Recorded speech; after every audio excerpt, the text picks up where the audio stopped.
everyone. Welcome back to another Thursday Thoughts here at Navitas Marketing.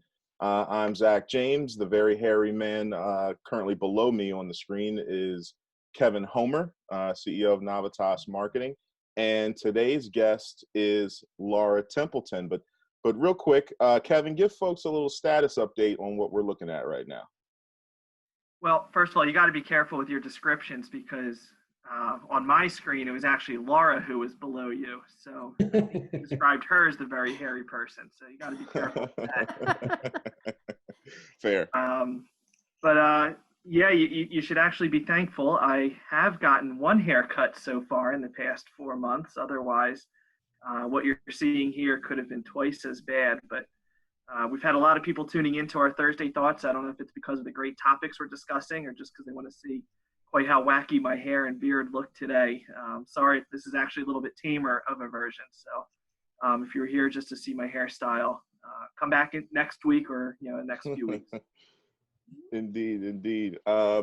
So yeah, super excited to be back with Thursday Thoughts. As you know, we had about a month-long hiatus, and we've now upped our branding. You see the beautiful logo on the screen, Thursday Thoughts. Big thanks to Donna and the team who came up with that. And we're going to be having guests every show now. So every time we come and chat with you about some great business topics and have this open discussion, we're going to have an expert with us. And super excited today to introduce you to Laura Templeton. And I'll read over this right quick, and then I want to tell you a little bit about how I met Laura. But Laura Templeton, she is the founder and CEO of 30 Second Success, a company that helps entrepreneurs, professionals, and sales teams make better connections and obtain more business in 30 seconds or less. Very quick. The foundation of 30 Second Success is built on crafting a brief message that connects with ideal clients on an emotional level. Laura is passionate about helping everyone find their personal message, thus giving them a voice to be heard. And Laura lives in Bucks County, PA, with her husband, son, and an office dog. Kind of similar to like us, Kevin. We have Phoebe, the Navitas office dog. So Laura has one too. And just real quick, so me and Laura met at the startup pop-up shop. I don't know if I'm saying that, Laura, correctly. I'm sure Jen Groover will scold me if I didn't, but this was a pop-up shop for small businesses created by Jen Groover, who is a mentor of mine, an amazing networker and connector in her own right, a thought leader. And I actually had a booth in there for My New Philly. We were promoting video production for small business. And this multi-day workshop or pop-up shop, Laura actually had the booth right next to me. So we met as booth mates. And of course, when you're at something that's all day, you have these lulls where there's not a lot of customers or people coming in. And we had plenty of fun just talking to each other, getting to know each other, and just being natural connectors. I knew it was going to be a good relationship that got kicked off that day. But Laura, welcome to Thursday Thoughts, and we're happy to have you. Thank you so much. I really appreciate you inviting me to be here. It's always fun to spend time with you, Zach, and I it's again to see Kevin here. It's been a while since I've seen Kevin, so it's kind of cool to hang out with you guys. Thanks. Indeed. Thank you. And we have a couple folks watching on Facebook. We have a few folks here in the actual Zoom. And at any point, if you guys have questions, comments, you can blurt it out. You can send us a chat. You can write a comment. Let us know, and we will engage. But as you know, these chats are open discussions where Kevin and I talk with some amazing experts like Laura. And today we're focusing on networking, specifically as it relates to what we're going through right now. This quarantine, networking is completely different. Kevin, how many networking events have you been to in the last 5 months? In person? I'm going to assume I know the answer to that one. Virtual. Have you been getting virtually? Zero. Have you been connecting virtually? A lot. Probably more than I would have done if they were in person. Really? Because you do lose a little bit of something when you have to do it virtually when you're not in person. It's always nice to be able to shake a hand, although the days of shaking hands may be over at this point. Who knows? Now that we're thinking about what are you really transmitting when you do that handshake or that hug with someone you don't know. But one of the things with these virtual networking opportunities is it is a little bit easier. I don't have to travel. I don't have to leave my home. I don't have to try to tame the beast up here before I go necessarily. So I would say I'm probably doing more networking now than I would have done in a typical 4 or 5 month period. That's interesting. That's interesting because, again, with social distancing, clearly, networking is a practice that, took a major hit. Me, I've always been an in-person networker.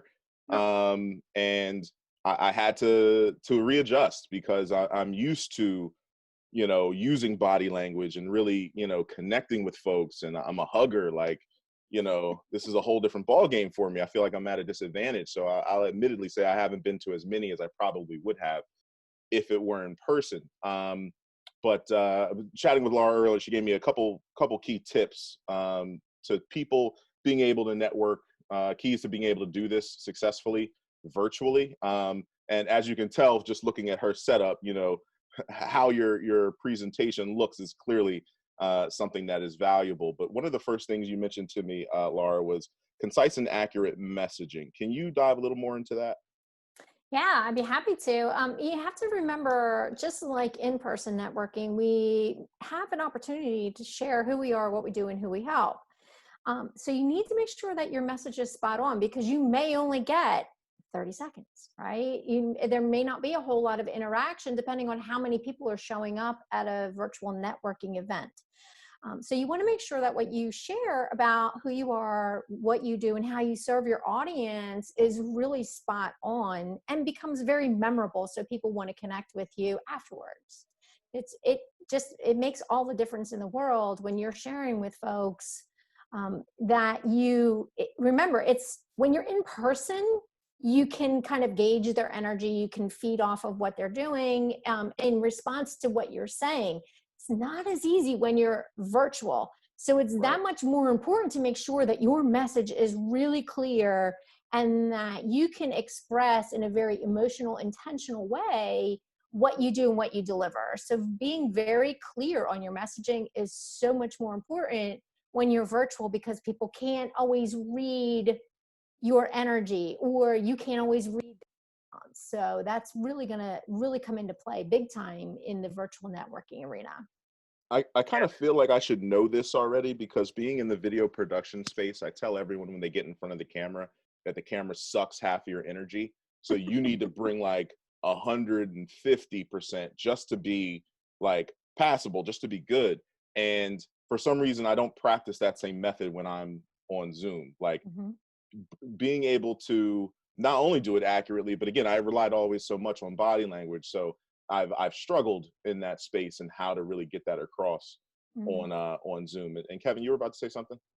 Yeah, I was going to say, Laura, I think that's a great tip. And we've definitely all been on, some of these Zoom networking events where people just go on and on with their description. But then on the flip side, I've seen some people who have taken your advice a little bit too far, and they don't tell you anything, so you go to do your introduction and it's, hi, I'm Bob, here's my position, here's my company. And then that's it. And, well, I know nothing about you. Why would I want to keep the conversation going? So it's kind of finding that sweet spot. Be concise. It's easy to ramble, as I do very frequently, and probably am doing right now. But also, make sure you're saying enough so you're still adding some value. Oh, absolutely. And I think sometimes too, like you just touched on, really, sometimes sharing a story can be very engaging and really piques people's interest, especially in an environment where people are just kind of ticking off their credentials, right? So if you change it up and you add a story or tell about a specific event or a specific result a client has had, all of a sudden you pique people's interest. So it's just a different way to change up your messaging and to really attract more attention, because we are fighting for attention when it comes to video, right? Because there's all kinds of distractions in the room that other people don't even see. Right. And go ahead. No, I'm sorry, keep going. No, I was going to say, like the dog coming in the door or the kids running past your office and you're praying that nobody hears them. So. Right. And before we go on to the next element of listening, quick Hello and thank you to the folks who have joined us on the Zoom chat. We got Gary, Janet, and Donna with us. So thanks for being here. If you guys have any questions at any point, feel free to shout them out. Gary, I didn't know if I saw a hand raised earlier. I think I did. Yeah, I just want to mention that I think one of the byproducts of us all doing so many Zoom events, at least I'm finding this, is that we're getting more and more comfortable with Zoom. I mean, when we first started, it was, I mean, I've done a ton of webinars in my career. I never liked them because I always found that it was very difficult to really understand and really follow what was going on the other side. And I felt that way a little bit when we started doing all these Zooms, but I'm getting much more comfortable with them. And I think that's probably what's happening too with Zoom. And I think that really helps. Gotcha. Well, and that's gotcha. one of those things, Gary, a lot of times when I recommend to folks when I'm doing some Zoom trainings and virtual networking trainings is the more you do it, just like in networking, the more you do it, the more it becomes practice and you become more natural and more comfortable at it. At first it can be intimidating, but the more frequently you attend, the easier it becomes. You get more comfortable. Indeed. Do you think that's going to end up ultimately being a good thing or a bad thing? Is Zoom going to start making us lazy when in-person events start to pop back up again? Do you think people are going to be excited to go to those events, or are they going to rely on what the new comfort level is, which is sitting in front of a computer? Yeah, that's a really good question. And I don't think we can really pin down an answer to that one. I think you're going to see some people shift, but you're going to have those people who feed off the energy of others. It's really going to depend on your personality. I really do think so. Like Zach was saying, he's an energetic being. He loves to hug. He loves that personal connection. He's definitely more apt to gravitate back to the in-person networking once he feels like it's safe. That's how I am. I would probably gravitate back to those in-person networkings because I feed off the energy of people in the room. You will have some people who are way more comfortable in front of a camera and kind of like the idea of like, wait, I can get more done by not having to jump in the car and drive for an hour and go to an event and spend more time chatting afterwards. This is a big time saver. So I think it's really going to depend on the person. For me, it's such a catch-22 because I definitely understand that I can sell myself, not necessarily in products or services, whatever, but I can sell myself to someone in person 10 times better than I can do on video. So I feel I benefit more if I'm actually connecting face-to-face physically with someone. But on the flip side, I also realize that when I'm doing virtual networking events, I'm actually reaching more people than I would in person, because in person, not only do I get in random conversations, some conversations go on for 10, 15 minutes. Sometimes I'm able to work more of the room. Sometimes I'm not. Every virtual meeting I've been in, I met every single person on that chat. I know exactly what their name is, what their business is, what they do. I'm able to cast a little bit of a wider net. Now, maybe those relationships aren't as strong as they would be in person, but it's kind of, you have to weigh the good with the bad, and I don't quite know which one is better yet. I think also, just to that second point down here, listening, I listen more on Zoom. There's not as many distractions. I'm not looking to who I'm going to go network with next. I'm focused in on listening to every person that's talking, which I think is a big key in me being able to understand what people do, and even tying into the last point on here, looking to connect to others. It allows me to connect folks because I now really know what they do because I listened. So like all these things are keys that you have down here, but they all really lean towards me actually liking Zoom more than in person. I look at Zoom, Zach, as what it is. It's a tool. And like any tool, you want to look at what is the best use of that tool. And one of the things that comes to mind, particularly when things eventually open up, is it allows you to really reach out. When you can factor in geographic considerations, there's a lot of people that Zoom is a great tool if they are not local, or certainly if they have trouble, based on their situation, being able to travel to some of these events. It's a great tool to be able to get people together that under normal circumstances you would simply not be able to do. And Right. as the marketing guy in the room, can we give a shout out to Zoom with how they've done such a great job with their branding and just completely cornering the market? You know, we look at how Google has turned themselves from a noun to a verb. You know, we don't conduct online searches, we Google it. Even if we're not using Google to do that search, somehow we're using Bing to Google something. And, you know, here we are having a conversation not about video networking or virtual networking. We're talking about Zooming. So Absolutely. bravo to Zoom for finding a way to corner the market. You know, I think we all regret. I think we all regret that we didn't invest in Zoom about 5 months ago. yeah. I think Gary just stole my line.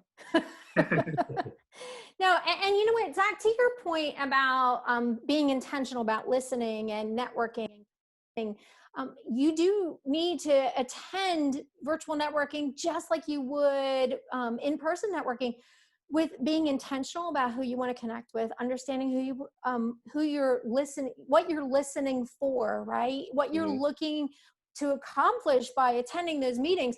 And when we spend time really listening to what the people are sharing, what they have to offer, and looking for ways to connect them, then it's intentional on the follow-up. Right. You had mentioned before about having those in-person conversations, right?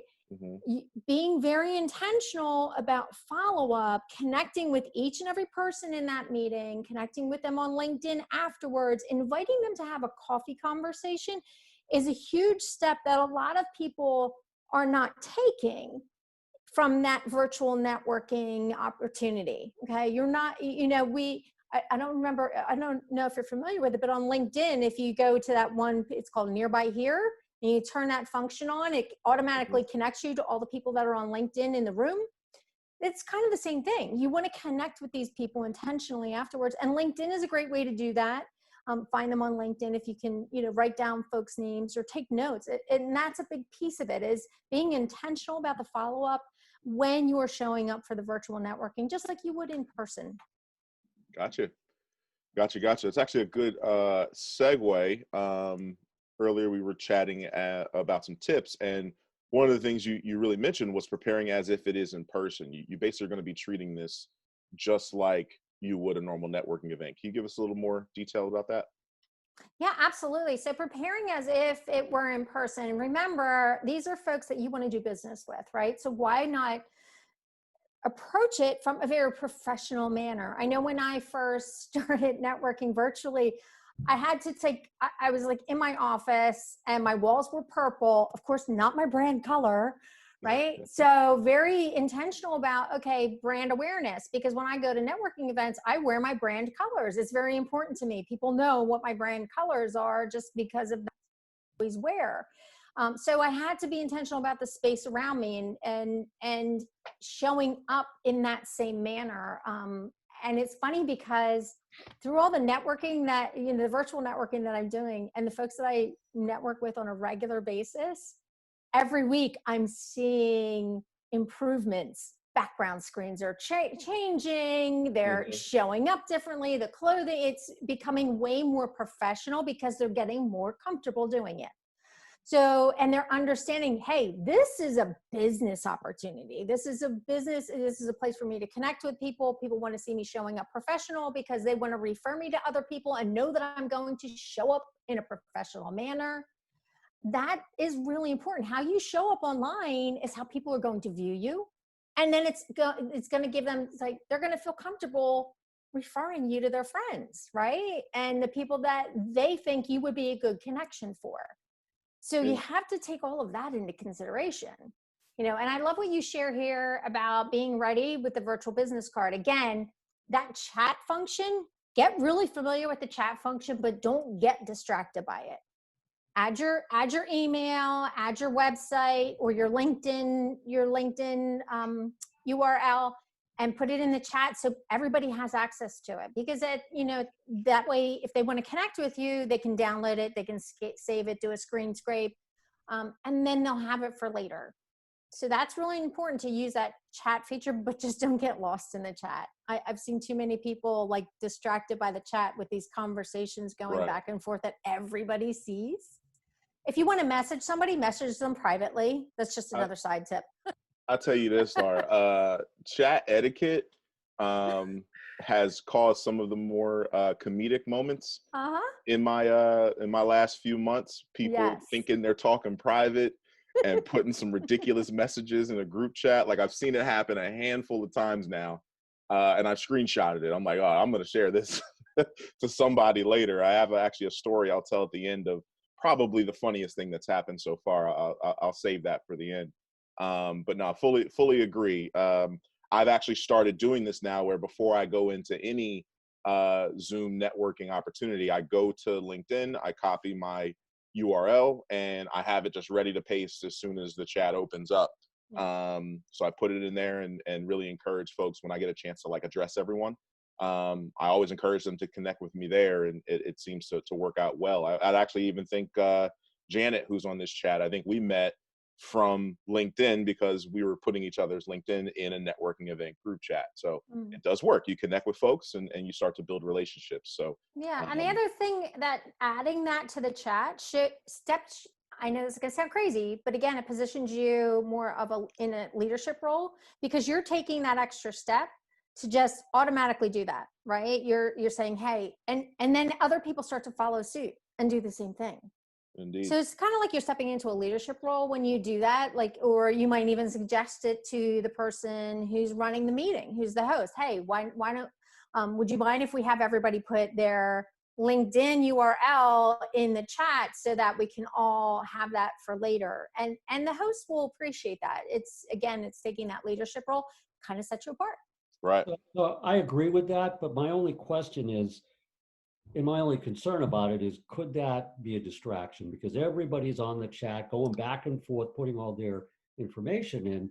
And, you know, Zach and Kevin, you're obviously involved as I am with the Chamber of Commerce. One of the things that Ryan does is after any event, he'll send out an email, assuming everybody gave their permission, with all of their information. And wouldn't it be better if the host said ahead of time, hey, I'm going to provide a list with everybody's contact information, so don't worry about spending all your time on the chat. I'd rather have you focus on why we're here. Right. But if a host doesn't do that, correct, here's an opportunity for you to kind of take that lead. And my take on it is this too. I think both are good, and I kind of prefer both, because I'm sure everyone on this call has been there. There's been plenty of times where I've gotten a list of emails and I reach out to these emails and I get no response. I feel often if someone's giving me a LinkedIn connection and I go in there and connect, we now can send messages back and forth. And sometimes I'll start it there and then move it to email. I've seemed to have had more success that way. And then also you kind of see who doesn't want to connect on LinkedIn. You know, I think for those who it might be overwhelming for, they just don't put a link, or they don't, you know, pay any attention to it. And again, I've been on some things where it's like 40 people on it. I don't want to LinkedIn 40 people and be in the chat. So it's usually when it's so many people, I might rely more on the email coming out. If it's 10 folks, 15 folks, I can kind of manage it a little easier through the chat and usually prefer it. So I think it's personal preference. But I kind of like a little bit of both worlds, you know? Yeah, and I like the tip of, you know, don't let yourself get distracted by the chat. But at the same time, if other people are going to let themselves get distracted, I prefer they be distracted with my information than someone else's. Fair. Great point. Yeah. Another quick thing before we move on to some don'ts is we were talking a little bit, Laura, about expressing yourself and not letting this virtual world hold you back from that. Can you expound on that a little bit? Yeah, and I have a great example. I have a really good friend of mine who we were on a virtual meeting with, and she said when she first started networking online, she really struggled because she's a very energetic person. She's got a lot of energy, and for her to sit still in front of the camera made her feel like too confined, and it just drained her of all of her energy. But once she realized that it was okay to start using her hands and expressing herself, and she said, sometimes I will even put my laptop up on a table and raise it up so that I can stand up and move around when I'm talking, because it just allowed her the freedom to express herself a little bit more. So Yes, express yourself, use your body language, make eye contact. A lot of times I notice that people are looking down, like they might be typing or looking at their phone, or sometimes they might be looking down at the screen as if they're looking at the person on the image rather than at their camera. Yeah, have to remind yourself to look at your camera because people want to see your eyes. I literally have a Post-it note on the top of my computer that says, look here, to remind me that I need to look at the camera and not at the screen, because I'm looking at people's faces, but then I have to remember they're looking at my eyes. They want to be able to read my expression and see my face. And that's what they're looking for, is to make that eye contact. To them, that's what's important. So if you're making intentional contact by looking at your camera, it's a better read, and it connects with your audience better. I'm gonna now throw Zoom under the bus, since Kevin gave them some kudos earlier. I am notorious at looking at the faces. I'm looking at the faces right now, and I'm sure it looks like I'm looking down. Right. I can't help it. And when I'm running this presentation, and I don't know what the setup is on everyone else's screen, the controls are at the top. So when I move my image of you guys to the top, like I just did, and I'm looking up, I now can't touch any of the buttons. The buttons should move to the bottom so I can still control the slides and do everything else. So I hate it at the top because I can't control anything. But wait, just click on it a little and drag it down, and you'll still be able to get to the controls. Give it a try. Yeah, but now it's on top of the words on the screen, and now it's like, it's in my way. So like I don't want to put it to the side because I'm covering something up. I just need their little control bar to be mobile. Let me move the control bar too, and then I'm happy. But before we give them all the kudos, Kevin, let's do some improvements. That's fair enough. Awesome. I think it's human nature, Zach, that when you're talking to somebody, you want to look at them. Like I'm looking at you right now, not the camera, not my camera on my. Right. No, human nature. I'm terrible at it, and I don't even realize it in real time until I look at the video back. I'm like, what the heck was I looking at? And I'm like, I was looking at people's faces. So I definitely something, and that's the other thing too, is like everything we're talking about, this is a new space. Like Zoom is relatively new to even people who are very tech savvy. They weren't using Zoom for the last 5 years. So it's a learning curve. You're going to get better. You got to practice. Like I literally have gotten better at doing this than I was when our first thoughtful what the heck is this called? Thursday Thoughts. The first time we did one, it was terrible in terms of like how I was carrying myself, and I'm much better now. So it is one of those things that you do have to practice at this. You do have to work to actually up your skills. I haven't done it, but my guess is that if I were to Google Zoom etiquette, there's probably a ton of stuff out there right now. Yep.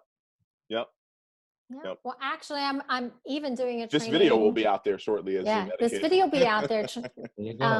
But I'm actually doing a training next week for angel venture fairs about how to network through Zoom. So, watch for that on social, because I think they haven't, they're just starting to advertise that today through angel venture fairs, and it'll be, accessible to all audiences. So if you want to connect on there, but I'm actually, and it is about Zoom etiquette and going deeper into the conversation about how to use Zoom and things like that. So, and before we end today, Laura, if you could put that in the chat. I don't actually have a link yet. Okay. They are just starting to advertise it today. So once I have the link, I'll make sure I put it on Facebook chat, like in the comments later. And when we share the YouTube link of this video, we can put it in the caption there too. So before we wrap up and kind of go to some Q&A, one thing we want to touch on is some don'ts. So we talked about a lot of things you should do. We want to talk about some things you should not do. And it says you may feel you can carry yourself differently when networking online. That is completely wrong. You must make sure not to make these sort of mistakes. Hold on. First one. You wouldn't eat during a meeting, so don't. Oh, my bad. That plum was looking so good. I'm sorry. So yeah, you don't want to eat during your meeting. I'm personally fine with people having a drink, coffee, or whatever. But the worst is being on a meeting and someone just starts eating a bowl of cereal, and it's like, what's going on? Has anyone encountered that? Absolutely. Oh, yeah. Absolutely. Yep. Yeah. The other thing I would venture to caution, like I've seen people get up and go get food and come back, and now they're eating and they're making noise and everything else. The other thing I've run into, and I don't know if you've seen this yet, but there are some really offensive coffee mugs. So be careful of what your coffee mug has printed on it, you know? So just a thought, you know, Fair. just a thought. Fair. Another big one, keep cell phone use to before or after your virtual meeting. Yes. I will 100% admit to having violated this. I typically might send a text message. I just have so many things going on all the time. I hate it, and I usually like catch myself like while I'm doing it. Like a timer goes off in my head. You've been looking at your phone for like 10 seconds. You should probably look back at the Zoom again. Mhm. Like I try to engage. I have seen people straight up have phone calls. I've seen folks like literally completely disengage and not be a part of it at all, whether they're texting or doing something else. I've been able to tell that people are playing video games on their phone because I heard the sounds of the game. So I've seen a lot. I think it's definitely a best practice to not do any of that. But again, I'm not gonna lie. I check a text message every now and again. I've done it twice during this meeting. So I'm clearly not the perfect example. I'm sorry, Laura. I'm sorry. I think we've thought all it was seen important. the Progressive commercial by now, where the woman is on her phone and they pay With attention. flow. She goes like this. Keep And talking. people obviously not paying attention. The guy says, "I think she's still on the phone." Mm-hmm. Yeah, you can tell when it's happening. Right. Yeah. Yeah, I just took a phone call that it was just one of those phone calls you have to take, and because of the nature of this meeting, I didn't think that would be offensive. Now, if I was in a meeting with a client, that would not happen. But Mhm. So But you stepped away, Donna. Yeah. Like I've seen people literally just have their call right there, hopefully putting the computer on mute No, if they I've are going to actually- do that. Yeah, I've had people with Yeah. open mic on a conference call, video, microphone wide open, and they're talking over the other people in the networking meeting. Yeah. So With Donna, no- you made a great point, Donna, and that's the way I would perceive this is if you were meeting with someone, if you were meeting with a client, would you ever even think about taking a phone call or using your phone? No. I mean, you have to treat it that way. You have to take it, be a professional is the bottom line. And if you're in Absolutely. a networking setting, you probably would step out into the hallway and take a call because you're at a networking event.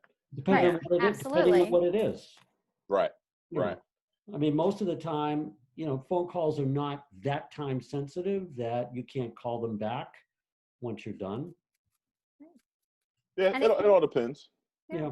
But And if again, there is an it's like emergency- the biggest thing is virtually just, be mindful and either step out of the room or, send it to voicemail or, turn off your microphone and your camera. Indeed. It's really just, being the awareness that it's the same courtesy as if you were in a networking event. And Right. that's what you want to consider. Now, the one thing I definitely do often do is, even though I don't yet have a post-it on my computer telling me to look at the camera, which I will be doing, I'm taking that idea, Laura.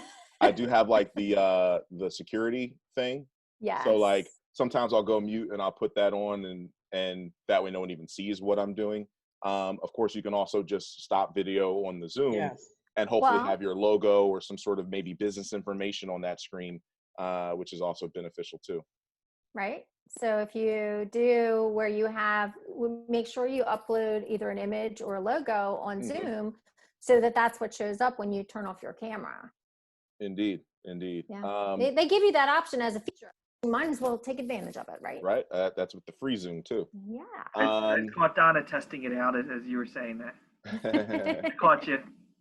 Another virtual don't is don't Zoom from your bed or any place that you would not have company.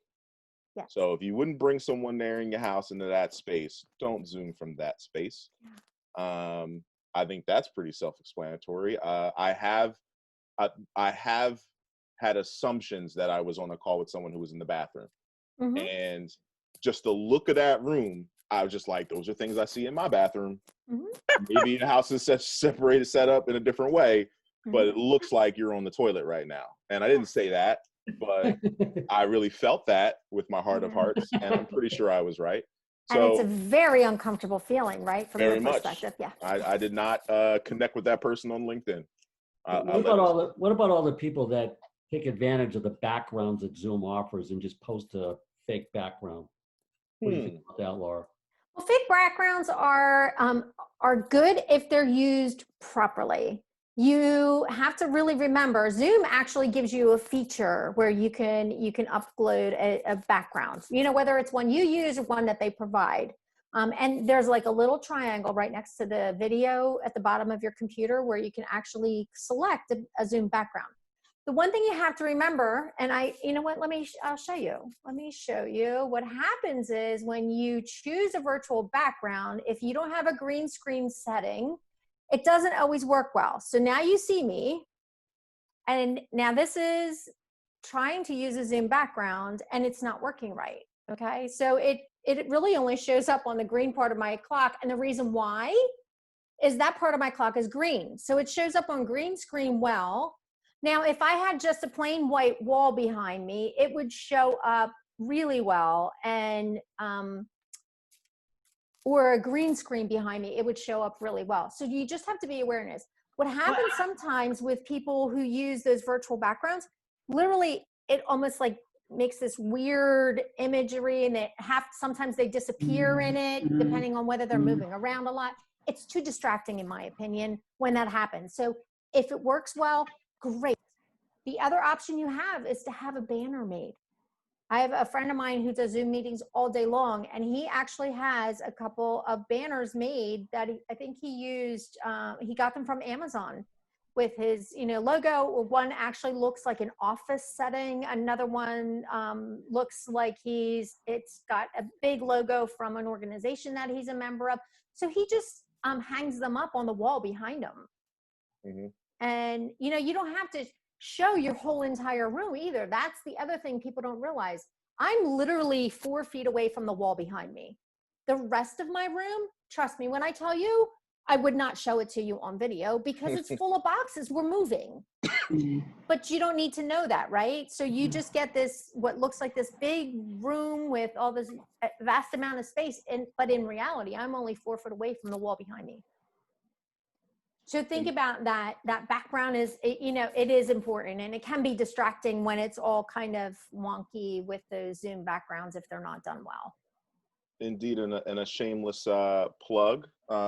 Should anyone need a banner, whether it be designed or printed, we can help you here at Navitas, and of course with our sister company, Homer Group, that does all the printing.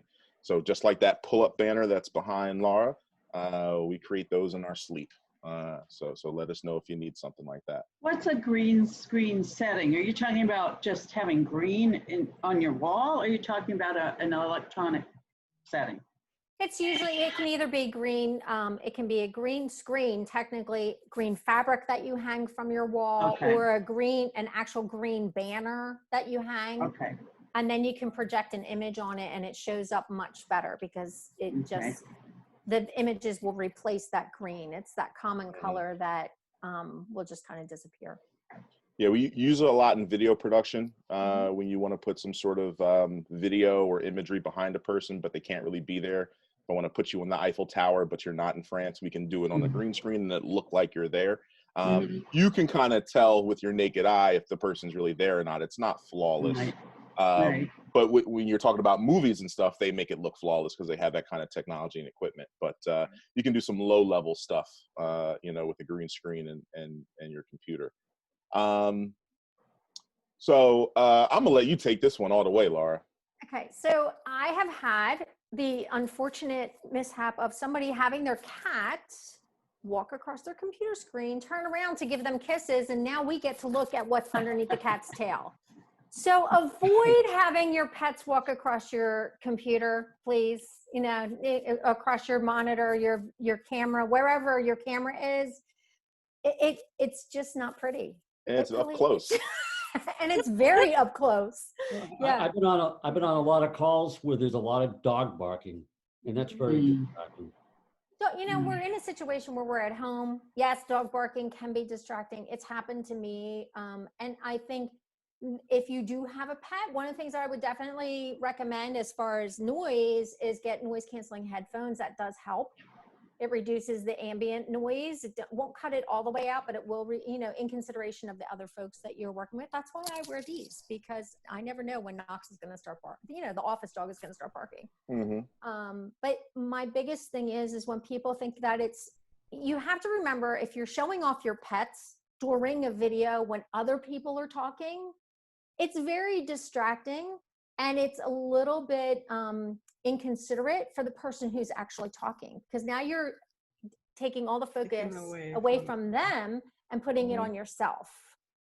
So just be sensitive to that, especially if it's a group that you're not like super uber, like, we know each other for years and we're real familiar, and but if you're trying to come, again, depending on the type of virtual networking you're doing, and that's one of the things that I want to talk about in my presentation, different types of networking really call for different levels of professionalism. Right.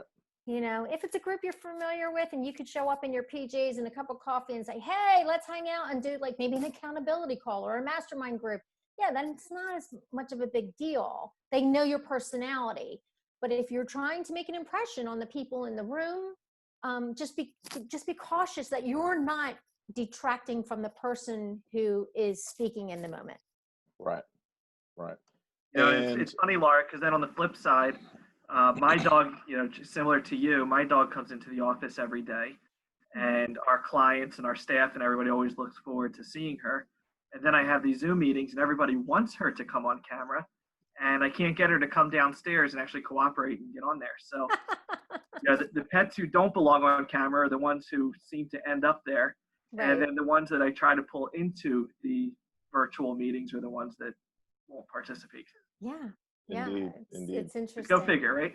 Yeah. And again, it's going to depend on the folks that you are networking with, right? The people that want to see them, or the people that, are still, are not really interested in seeing your pets. It really depends. And remember, the other thing too is Zoom is very intrusive in the fact that it's coming into our homes. We were using it in the business setting. So for me, I do business from home. So I have a home office. So I was used to it. A lot of people, we're like invading their homes. So they're still trying to figure out this whole Zoom thing. So we need to kind of give them some leeway for folks that are showing up, maybe they're still trying to figure it all out. So we need to be understanding of that and be sensitive to that as well. Because this is kind of an intrusion. These professionals that have been working in the corporate office for all these years, now they're at home. They've got their kids at home. They've got their pets at home. This is all new to them. For folks like myself who have been working, the small business owner who's an entrepreneur who works from home on a regular basis, it's not as big of an adjustment. So we do need to be sensitive to the folks that are still figuring it out. And, just give people a little pass sometimes. But if it happens continuously, the other thing, if it happens continuously and it is distracting and you care about people, have a private conversation with them. Say, hey, you know what I noticed? When you're doing this or this, it can be distracting, it can be distracting to some of the folks in the room. And they may not, they're going to appreciate you helping them out because you're looking out for them. Right. One very last tip that I didn't actually add to the slide, but I thought it was important to mention, which kind of goes along with some of the last few things we said, is don't ignore the mute button. The mute button is your friend. Use it when needed, and really have an appreciation, understanding for other people who are listening. Because one of the things that I've been doing lately, now that the weather's been good, is I've been having my Zoom meetings on my porch. So I'm outside. However, birds are loud on Zoom. Like, I didn't know they were that loud. I just think it's second nature. But like, people are like telling me on the Zoom, like, bro, where are you? Like, are you in the middle of a rainforest? Like, it's all I hear is chirping. So I realized that I needed to mute myself when I wasn't speaking, because the birds were talking for me, and like the camera kept going to me and I'm not saying anything. It's the birds. Right. So I only would unmute myself when I talk, and it's a little bit of effort and energy that goes into making sure you're doing it. But if you are in a space that maybe has some noise, I've been outside and they started cutting grass a couple of houses away. you have to be cognizant of that kind of stuff. And again, that also bleeds into if you are that person who might end up having a phone call, or you're home with family and there's kids or there's spouses or whomever, like all that noise is distracting and things that other people don't want to hear. So just be cognizant of the mute button, understand it is your friend, and use it accordingly. That's a great tip. Thank you. Indeed. So again, that's kind of our session, giving you this overview on networking during a quarantine. Thank you so much, Laura, for joining us. We did put her email on the screen. You also have our Navitas email. We always extend to folks a 20-minute free consultation. Here I go looking at people's faces again. Let me get over here. We always do a free 20-minute consultation for folks that want to chat about business regarding today's topic or other things. But does anyone have any questions? Kevin, did you see any questions come in on Facebook? No, we've had people popping in and out, but I guess we're being pretty thorough and covering our topics well, because no questions on the Facebook side. But thanks for everybody who is joining us on Facebook and following along with us. Indeed, and I got a question for you, Laura. In terms of networking, what is your go-to icebreaker for a virtual networking experience? What would you like if you're hosting your own networking series? What is your icebreaker? How do you start connecting people with one another? I think my biggest thing for icebreaker is tell me what you love about what you do. It's just a little bit different than tell me about what you do, right? Mm-hmm. Tell me about what you love about what you do, and allowing people the room to answer the question. Gotcha. I one that I like a lot too is asking people what they learned during the quarantine. So I feel like that kind of relates people. People are then like, all right, yeah, we all are going through something, and hopefully everyone's learning something. You know, I'm sure there's some folks that are just like, I haven't learned anything. I've been chilling, which is also fine. But I found that that's a good way to get people thinking and sharing something that they're proud of. Because I think everyone loves to talk about themselves, and you know, if there's something you've done that you really want to let people know about, there's an opportunity for you to do that. And whether it's business related or personal, I think that's a good way to kind of get the conversation started. Yeah, I like that. I would definitely use that for like connecting with folks on LinkedIn or on social media. It's just kind of tell me a little bit more about what you've learned from networking in a quarantine. So, Indeed. Yeah, I like that. Thank you for sharing that. Of course. Any last remarks, Kevin?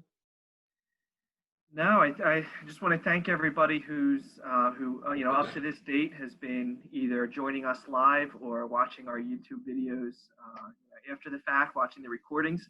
You know, as we kind of started off with, you know, Zach mentioned that we, took a couple weeks off and we, developed our brand a little bit for these Thursday Thoughts seminars. And we've got a great lineup of speakers who are going to be joining us for each of our sessions. And really the reason we're doing that is that, the first couple of months were a success. You know, this was something that was, going into 2020 was not part of our marketing strategy. And, obviously with the, current pandemic, COVID-19, everybody's business is changing their strategies, and we had to also. We thought we had the best laid out plans that, got interrupted. And the first couple of months that we did these Thursday Thoughts, we had some great feedback and some good, a lot of people watching watching both live and after the fact. And that's the reason that we decided, we got to elevate this, and we really got something here. So we listened to the feedback, and we developed the brand. We've got some great speakers on board, including Laura this week, and actually we're going to be featuring Gary next week. He's going to be joining us again, so we get him 2 weeks in a row. And so just thank you to everybody who's been part of this so far. Indeed, awesome. Everything he said, my sentiments as well, and hopefully even our guests like to come back next week. And just a quick heads up, come August, this will become a bi-weekly platform. So every other week will be Thursday Thoughts starting in August. So again, thanks everybody for joining us, and look forward to seeing you on Zoom again real soon. Thanks for having me, Zach. Very good. No problem. Thanks a lot.